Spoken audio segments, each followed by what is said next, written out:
Presiden Prabowo Subianto semestinya tak pilih kasih memangkas anggaran.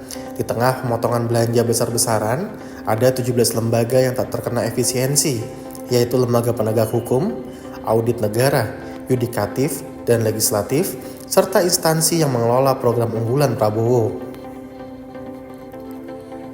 Aliran dana dari penghematan anggaran pendapatan dan belanja negara atau PBN itu harus dilakukan pula dengan transparan.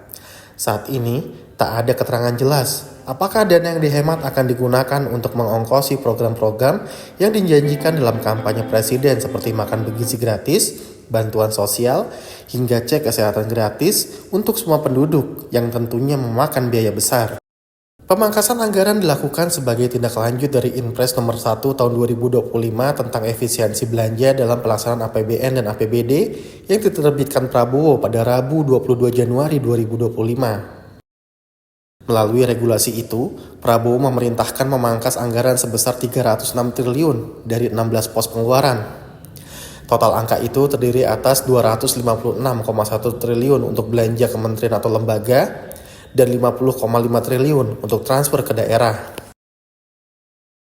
Berdasarkan postur APBN 2025, penerimaan negara tahun ini ditargetkan sebesar 3.000,1 triliun. Angka tersebut terdiri dari pendapatan perpajakan sebesar 2.490,9 triliun, penerimaan negara bukan pajak 513,6 triliun, dan hibah sebesar 581 miliar.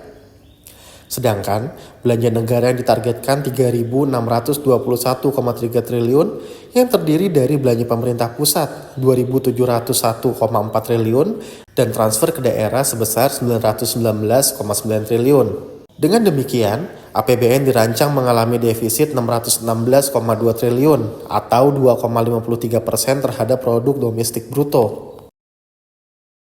Kementerian dan lembaga diberi waktu selama 2 pekan sejak akhir Januari untuk memfinalkan rencana penghematan dengan mitra kerja masing-masing di Senayan. Hasil usulan revisi anggaran yang sudah disetujui DPR itu disampaikan kepada Kementerian Keuangan paling lambat 14 Februari 2025.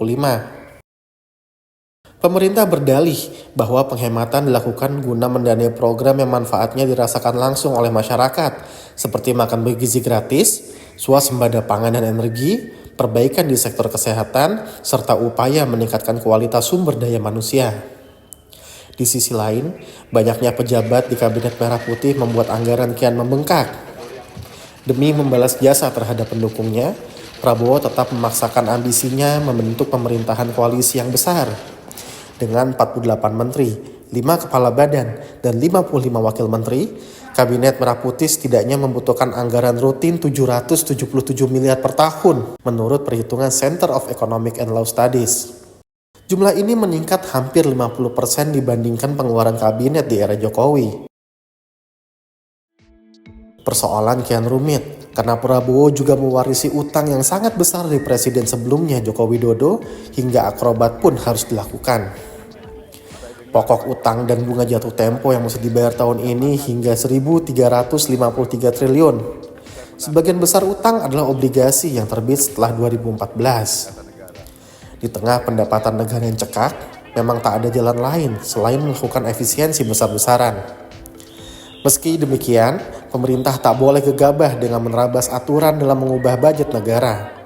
Perubahan APBN semestinya tetap dilakukan melalui undang-undang yang dibuat bersama Dewan Perwakilan Rakyat. Apabila kondisinya mendesak, Presiden dapat menyusun perubahan anggaran dengan menerbitkan Perpu. Dengan Perpu, mekanisme check and balance tetap dapat dilakukan. DPR bisa mengevaluasi perubahan tersebut dan Presiden pun tak mengabaikan hukum.